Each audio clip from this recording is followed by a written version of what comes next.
कहता है, भगवान शंकर की पवित्र कथा कहती है कि 5 जगह से अशांति हमारे घर में प्रवेश करती है। 5 जगह से अशांति हमारे घर में आती है, 5 जगह से अशांति हमारे घर में प्रवेश करती है। 5 जगह से अशांति हमारे घर में प्रवेश कर रही होती है। पहला है संसार से, दूसरा है संपत्ति से, तीसरा है संबंधों से, चौथा है स्वास्थ्य से और 5वां है संतान से। है जहां से अशांति हमारे यहां प्रवेश कर रही है, उसमें 5 जगह में एक जगह संपत्ति भी कही है। 5 जगह में से एक जगह संपत्ति को भी बताया गया कि जैसे संसार से भी अशांति प्राप्त होती है। संसार के लोगों में आप सोचते हैं कि मैं संसार में जितना रहूंगा, जितना सबके साथ में रहूंगा, उतना मुझे सुख मिलेगा, शांति मिलेगी। ना ना ना, स्कंद पुराण कहती है हो नहीं सकता। संसार के लोगों के लिए आप दुनिया भर का कितना भी सुख प्रदान कर दीजिए, किसी के लिए आप अपनी जान भी निकाल कर रख दीजिए, संसार के लोगों के लिए आप अपनी पूरी संपत्ति भी लुटा कर रख दीजिए, संसार के लोगों के लिए अच्छे से अच्छा वस्त्र, आभूषण, माणिक, मोती, रतन जो कुछ दे सकते हो दे दीजिए। उसके बाद भी संसार के लोग कहे बिना रह नहीं सकते। आपको कहे बिना रहेंगे नहीं। आप कितना भी सुख उनको दे दीजिए, आप कितना भी सुख उनको प्रदान कर दीजिए, आपको वो सुख आप दे भी देंगे। एक व्यक्ति अगर अपने घर की शादी में करोड़ों रुपए खर्च कर कर पूरे घर के मेहमानों को, संसार के लोगों को, सबको बुला ले और सबको बुलाने के बाद में वो सबका सम्मान करे, सबका आदर करे, सबका सत्कार करे, सब कुछ अच्छा करे, सबका आदर भी करे, सबका सम्मान भी करे, सबको खूब दे भी और खूब प्रदान कर दे, उसके बाद भी दुनिया के लोग कह देंगे हराम का आ रहा होगा तो लुटा रहा होगा। ये दुनिया की रीति है, ये दुनिया का क्रम है। संसार का व्यक्ति जितना आप विचार करेंगे कि मैं संसार के अंदर रहूं, लोगों के अंदर विराजमान रहूं, मुझे यश ही यश मिले, तो बहुत मुश्किल है। आप दुनिया का सारा सुख दे दीजिए तो भी यश की प्राप्ति नहीं हो सकती। थोड़ा बहुत मिल गया तो मिल गया, किसी ने कह दिया, किसी को आपने देते रहे देते रहे देते रहे तो मिल गया। संसार अशांति देता है। संपत्ति, शिव महापुराण की कथा कहती है, स्कंद पुराण कथा कहती है कि हमारी संपत्ति भी हमको अशांति देती है। जिसके पास कुछ नहीं वो आराम से रोड के किनारे टाट बिछाकर बहुत मस्ती से सोता है।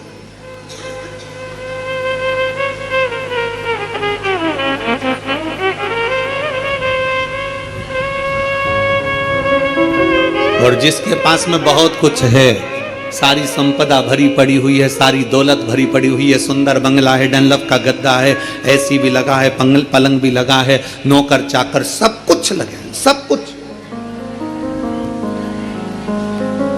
तो भी उसको नींद नहीं आती है।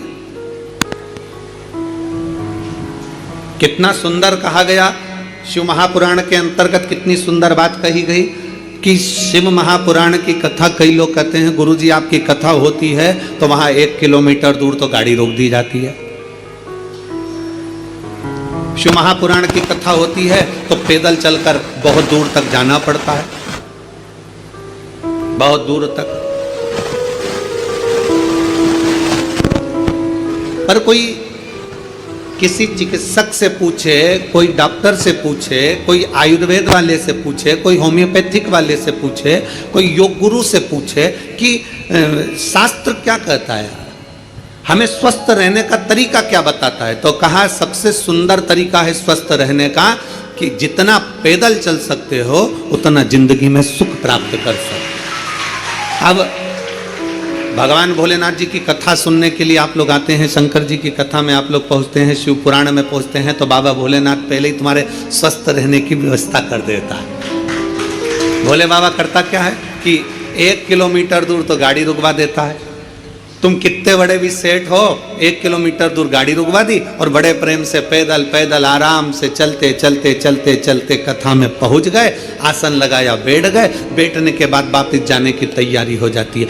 शिव महापुराण की कथा कहती है संपत्ति सुख नहीं देती, संपत्ति अशांति दे देती। संपत्ति शांति नहीं दे सकती, वैभव दे देगी। आप डनलप के गद्दे पर सो जाओगे, आप खूब जेवर पहन लोगे, आप अच्छे वस्त्र पहन लोगे, आभूषण धारण कर लोगे, सारा सुख तुम्हारे पास में आ जाएगा, पर शांति नहीं आ सकती। इसलिए बारंबार कहा गया, मिलता है सच्चा सुख केवल भगवान तुम्हारे चरण। बाकी के दुनिया का सुख कहीं नहीं प्राप्त हो सकता। दुनिया का सर्वाधिक सुख भगवान के चरणों में। आप कुबेरेश्वर बाबा की धरा पर आए हैं, कुबेरेश्वर बाबा की धरा पर कभी पहुंचे या आए तो कुबेरेश्वर बाबा की धरा पर पहुंचकर तुम कहीं पर भी एकांत में बैठ जाओ, जितनी देर बैठे रहोगे आपको ऐसा महसूस होगा कि मेरा शंकर तुम्हारे आसपास में से घूम कर निकल कर गया है। शिव तत्व की प्राप्ति कहीं नहीं। और सारे तीर्थ धाम आपके चरणों में, हे गुरुदेव प्रणाम आपके चरणों में। सारे तीर्थ धाम आपके चरणों में, हे गुरुदेव प्रणाम आपके चरणों में। आप जितनी देर बैठोगे परमात्मा के चरणों में, जितनी देर विराजमान हो परमात्मा के चरणों में, जितनी देर बैठे हो उतनी देर तुम्हें शांति है, उतनी देर आनंद है। तो शिव तत्व कह रहा है कि संसार में शांति नहीं है, संपत्ति में शांति नहीं है। शिव तत्व कह रहा है संबंधों में शांति नहीं है। जितने संबंध बनाते चले जाओगे, नहीं साहब हमने इनको हमारा भाई बना लिया, घर का भाई नहीं बनी लिया, भाई बना के बैठे। नहीं साहब इसको हमने हमारी बेटी बना लिया, घर की बहन बेटी को साड़ी नहीं दिला रही और दूसरी बेटी बनाते फिर। नहीं साहब इनको हमने हमारा काका जी बना लिया, तो घर का काका जमीन और जायदाद के लफड़े में पड़ा, आज तक नहीं सुलझ रहा और एक और काका बना के तैयार कर लिया। नहीं साहब ये हमारी बुआ है, नहीं साहब ये हमारा ये है। नहीं, संबंध जितने जितने संसार के लोगों से जोड़ोगे, शिव पुराण कहती है जो हमारा संबंध है जितने लोगों से जुड़ा है उतना ठीक है, पर अलग से कोई संबंध जोड़ने का प्रयास मत करो, अलग से परमात्मा को जोड़ने का प्रयास करो तो जीवन की सार्थकता, जीवन के साथ परमात्मा को जोड़ो। परमात्मा को अपने करीब लाने का प्रयास करिए, परमात्मा को अपने नजदीक लाने का प्रयास करिए। परमात्मा को अपने करीब में जितना जितना लेकर आओगे उतना उतना सुख और शांति आपके जीवन में आती चली जाए, उतनी शांति उतना सुख। शिव महापुराण की कथा के माध्यम से 3 दिवसीय शिव चर्चा का ये सुंदर संवाद, आज तृतीय दिवस है, विराम का दिवस है। स्मरण रहे, संसार से, संपत्ति से और संबंधों से शांति की अनुभूति नहीं है। संबंध भी हमको अशांति देते हैं। किसी ने कुछ कह दिया मन अशांत हो गया, किसी ने कुछ बोल दिया मन अशांत हो गया, कहीं किसी ने कुछ कहा अपन घर से निकल कर चले गए मन अशांत हो गया। अच्छा जरा सा विवाद हुआ लोग घर छोड़कर चले जाते हैं। हमको ये समझ में नहीं आता कि घर में तुम रहकर भी शांति का अनुभव नहीं कर पाए तो क्या छिपरा जी के तट पर जाकर, गंगा जी के तट पर जाकर, नर्मदा जी के तट पर जाकर, किसी तीर्थ में जाकर, सबको छोड़कर अकेले घर से निकलकर घर के बाहर जाकर क्या तुम्हें शांति मिल जाएगी? जम के बोलो जरा, नहीं मिल सकती। घर छोड़कर शांति का अनुभव नहीं हो सकता।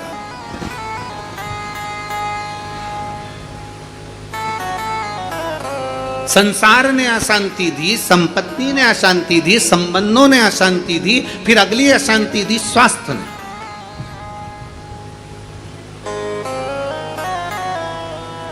घुटने दुखने लगे, कमर दुखने लगी, पीठ दुखने लगी, अशांति होने लगी, अब मैं बहुत बीमार रहने लगी, मेरे जीवन का क्या ठिकाना गुरुजी, मेरी जिंदगी का क्या ठिकाना।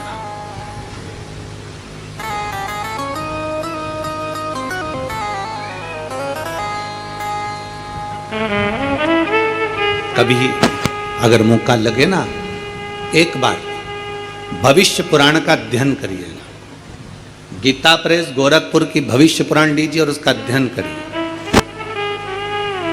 भविष्य पुराण का जब अध्ययन करेंगे तो उस अध्ययन में आपको निकलेगा कि परमात्मा ने जब हमको जन्म दिया तो जन्म के समय पर हमारी खोपड़िया में एक मैग्नेट लगा दी, एक चुंबक लगाई।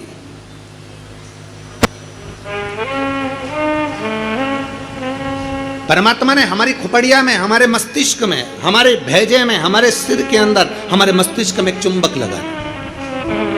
कभी अगर भविष्य पुराण पढ़ें तो उसमें अध्ययन करिएगा, हमारे मस्तिष्क में एक चुंबक परमात्मा ने जन्म के समय पर, पैदा होने से पहले, हमें बनाने से पहले, माता के गर्भ में जब हम पड़े हुए थे, हमारा मस्तिष्क बन रहा था, जब अंतिम संस्कार होता है, अंतिम संस्कार में जब मुर्दा आधा जल जाता है तो उसकी खोपड़िया को फोड़कर कपाल क्रिया करी जाती है। आपके इधर करते कि नहीं करते वो हमको नहीं मालूम। हमारे इधर की रीति है, बांस में लोटा बांधकर उसमें घी भरकर उसके घर के बेटों से, उसके पोता पोती से वहाँ पर खड़ा करवा के पोते से खोपड़िया में वो डंडा पड़वा कर वहीं घी उंडेलवा कर डंडे को फेंक दिया जाता, उस बांस को फेंक दिया जाता। देखा है आप लोगों ने इसको?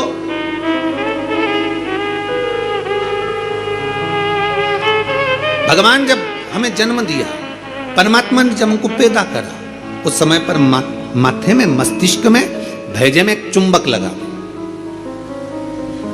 क्या करती है वो चुंबक? चुंबक का कार्य क्या है?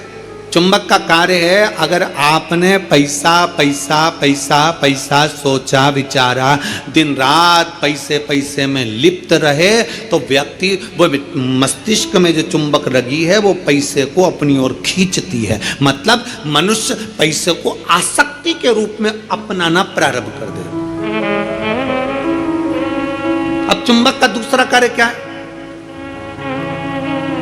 अगर किसी बुरे व्यक्ति में बुराइयां देखोगे तो वो बुरे व्यक्ति की बुराई तुम खींचते चले जाओगे। वो तो ऐसी, वो तो वैसा, वो तो वैसा, हर व्यक्ति में बुराई, क्योंकि तुम्हारे भीतर में जो भेजे में चुंबक भरी है वो बुराइयां ही खींचेगी। और अगर तुमने किसी व्यक्ति में अच्छाई देखना प्रारंभ कर दी तो तुम्हारे मस्तिष्क में जो चुंबक लगी है वो दिन रात हर व्यक्ति में अच्छाई को ढूंढना प्रारंभ कर देगी, अच्छाई खींचना प्रारंभ। एक चुंबक लगी। अब ये बात तो अपने तक हो गई, अब मेन बात पर जाओ, मुख्य बात पर। मस्तिष्क में चुंबक लगाकर परमात्मा ने हमको पैदा करा है, एक आकर्षण देकर हमें पैदा करा है, एक चुंबक लगाकर हमें पैदा करा है। चुंबक जब पैसे को खींचती है तो पैसा ही पैसा सोचने में आता है, बुराई खींचती है तो बुराई बुराई हमारे अंदर आती चली जाती है, किसी का क्रोध खींचती है तो क्रोध हमारे अंदर आता चले जाता है। उसी तरह अच्छाई किसी की खींचती है तो हमारे अंदर अच्छाई आती चली जाती है। उसी तरह चुंबक बीमारी को भी खींचती है। हम जब एक बीमारी के बारे में सोचते जाते हैं, मेरे पाँव, मैंने सुना है किसी को पेट में बच्चादानी में गांठ पड़ गई तो मालूम पड़ा कि उसको कैंसर हो गया। मैंने सुना है किसी के घुटने में अगर प्रॉब्लम हो गई तो उसका घुटना बदलाना पड़ा, मालूम पड़ा उसमें ग्रीस कम हो गया। मैंने सुना है कि किसी के हृदय में छेद हो गया, किसी के हृदय में कुछ हो गया, किसी के चेस्ट में गठान पड़ गई तो कैंसर बता दिया गया। ये हम जरा सा हमारे शरीर में दर्द हुआ और हमने वो सोचना प्रारंभ कर दिया। क्या सोचा हमने? कि उसको कैंसर हो गया था, उसकी किडनी खराब हो गई थी, उसका लीवर खराब हो गया था, उसके साथ में ये हो गया था, उसके घुटने बदलवाए, उसको गुजरात ले गए, उसको राजस्थान ले गए, उसको वहां ले गए और उसका शरीर में ये करवाया। आंख में प्रॉब्लम हुई तो आंख के बारे में सोचते रहे, सोचते रहे, सोचते रहे। अर्थात हमने इतनी बीमारी का सोच लिया, इतनी बीमारी का सोच लिया, बीमारी वो थी नहीं, पर हमने सोच सोच के चुंबक जैसे उसको खींचकर अपने अंदर वो बीमारी को इकट्ठा कर लिया, आखिरी में वो बीमारी हो गई। ये हमारे भीतर की चुंबक है जो हमें खींच रही है। छोटी मोटी गठान हो जाए ना, कभी मत सोचना आओ ऐसी तो होती रहती है, दवाई खाऊंगी, शंकर पे चढ़ा हुआ जल पीऊंगी, डॉक्टर को दिखाऊंगी, सारी जांचें कराऊंगी, जो डॉक्टर बोलेगा सारी जांच कराऊंगी। और मेरा विश्वास कहता है डॉक्टर के अनुसार चलकर, क्योंकि डॉक्टर भी शिव का एक रूप है, उसके अनुकूल चलकर मैं ये दवाई ले लेकर, कुंदकेश्वर महादेव का नाम लेकर मेरी सारी गठान गल जाएगी। जब तुमने सोच लिया गल जाएगी, गल जाएगी, गल जाएगी, मतलब गल जाएगी। तुमने सोच लिया कि नहीं, वो डॉक्टर तो बोल दिया है कि इसकी ऑपरेशन कराकर निकलवाकर जांच करने जाएगी और मुंबई भेजी जाएगी। आधी तो टेंशन में मर गई, कहीं कैंसर कैंसर कैंसर, सोच सोच सोच सोच, आखिरी में सोच वही। एक पत्र है, हम चाहते नहीं बुरा किसका होगा, जो सोच रहे हैं हम, वो हमारा ही बुरा होगा। चुंबक लगी है इस मस्तिष्क में, इस भेजे में। घुटने में दर्द है ना, ये कभी विचार मत करो कि मेरा ऑपरेशन होगा, मेरा घुटना बदलना पड़ेगा, ये करना पड़ेगा, वो करना पड़ेगा। डॉक्टर से मिलो, डॉक्टर से दवाई भी लो, सब कुछ करो, पर यह विचार करो कि मैं डॉक्टर के पास जाऊंगी, भगवान का भजन करूंगी, शंकर के मंदिर जाऊंगी, एक लोटा जल चढ़ाऊंगी, बेलपत्र चढ़ाऊंगी और जल बेलपत्र चढ़ाकर उसका पान करूंगी और यह मेरा विश्वास करता है कि मैं ठीक होऊंगी, मुझे घुटना बदलने की जरूरत नहीं पड़ेगी, मुझे कोई कार्य करने की जरूरत नहीं पड़ेगी और मैं ठीक हो जाऊंगी। ये मेरा विश्वास करता है, ये मेरा भरोसा करता है। चुंबक लगी है एक मस्तिष्क के अंदर, एक आकर्षण परमात्मा देकर भेजता है। चलो एक प्रैक्टिकल कर कर देखिए, आप सब एक प्रैक्टिकल करो। जितने लोग कथा को आस्था चैनल पर सुन रहे हैं, जितने लोग फेसबुक यूट्यूब पर सुन रहे हैं, जितने लोग कुबेरेश्वर बाबा की धरा पर सुन रहे हैं, दीपावली के बाद, दीपावली के पहले या कल परसों से एक विचार करना कि मुझको ये खाना है या मुझको ये लाना है, या मेरी पास में धन नहीं तो धन की व्यवस्था, मुझे 5,000 2,000 3,000 15,000 की जरूरत है और वो मुझे चाहिए। 3 4 5 दिन 8 दिन 10 दिन तक सोचते रहो, विचार करते रहो, चाहिए मुझे, कहीं से व्यवस्था हो जाए, बाबा कुछ भी करे, कैसे भी मुझे पाना। भोजन के लिए विचार करो कभी कि मुझे भोजन लग चाहिए, मुझे आज ये खाना है, मुझे 5 दिन बाद 10 दिन बाद मेरा मन है कि मुझे ये प्राप्त करना है। धीरे धीरे धीरे धीरे वो चीज आपके पास आती चली जाए, अपने पास आ। अच्छा सोचिए, अच्छा विचारिए। जब अच्छा सोचेंगे, अच्छा विचारेंगे, अच्छा सोचेंगे, अच्छा विचारेंगे, अच्छा कर्म करेंगे तो निश्चित है कि अच्छा हमें मिलेगा। हम हमेशा जरा सी बीमारी आई, जरा सा रोग आया, जरा सी तकलीफ आई, जरा सा कष्ट आया, जरा सी तकलीफ में हम विचार करने लगते हैं कि मुझे ये जो महापुराण की कथा कहती है, शिव तत्व कहता है, 3 दिन की शिव चर्चा कुबेरेश्वर बाबा की पवित्र कंकर शंकर की धरा पर जो हो रही है, उसमें आज विराम दिवस की कथा कहती है। अशांति हमको संसार भी देता है, अशांति हमको संपत्ति भी देती है, अशांति हमको संबंध भी देते हैं और अशांति हमको स्वास्थ्य भी देता है। हम सोचने में पड़ जाते हैं, मुझे ये प्रॉब्लम हो गई, मुझे ये तकलीफ हो गई, मुझे ये कष्ट हो गया, मुझे ये तकलीफ होती चली जा रही, हमारे भीतर से अशांत होते चले जा रहे, भीतर से हम अशांत होते चले जा रहे। शांति गई। 4 स्थान अशांति के तो ये बता दिए और 5वें नंबर पर बता दिया संतान। 5वें नंबर पर कहा कि संतान भी अशांति दे जाती है। संतान, इसलिए शिव महापुराण की कथा कहती है, पुत्र के लिए किया गया कर्म है और बेटी के लिए किया गया धर्म है। धर्म है, पुत्र के लिए करना ये तुम्हारा कर्म है। मेरे को दुकान लगाना है, बच्चों को सेटल करना है, बच्चों को ये करना है, बच्चों को वो करना है, मेरे बेटे के लिए ये व्यवस्था करना है, मेरे बेटे की शादी करना है, मेरे बच्चे के लिए ये करना है। पुत्र के लिए करा गया ये कर्म है। बेटे के लिए तुम लाखों की संपत्ति छोड़कर जाना, वो धर्म नहीं कहलाएगा। बेटे के लिए तुम दुनिया भर की दौलत छोड़कर जाना, वो धर्म नहीं कहलाएगा। पर बेटे के लिए अगर कुछ कर रहे हो, उसको अगर लैपटॉप दिला रहे हो, ये कर्म है। उसको मोबाइल दिला रहे हो, ये तुम्हारा कर्म है। तुम अगर बेटे के लिए जमीन कर रहे हो, ये तुम्हारा कर्म है। अगर बेटे को तुमने दुकान खोली, ये तुम्हारा कर्म है, क्योंकि तुम पिता हो, बेटे के लिए करना पड़ेगा। माँ अगर बेटे के लिए रकम बनवा रही है, ये कर्म है। बहू के लिए कुछ कर रहे हो, ये तुम्हारा कर्म है। बेटे के लिए जितना करा वो कर्म है। गाड़ी लाए, कर्म है, क्योंकि बेटे के लिए लाना पड़ेगी, बहुओं के लिए लाना पड़ेगी, मकान बनाना पड़ेगा, जमीन करना पड़ेगी, जायदाद करना पड़ेगी। ये सब कर्म की गिनती में आ गया। ये सब कर्म। दुकान बनाओ बेटे के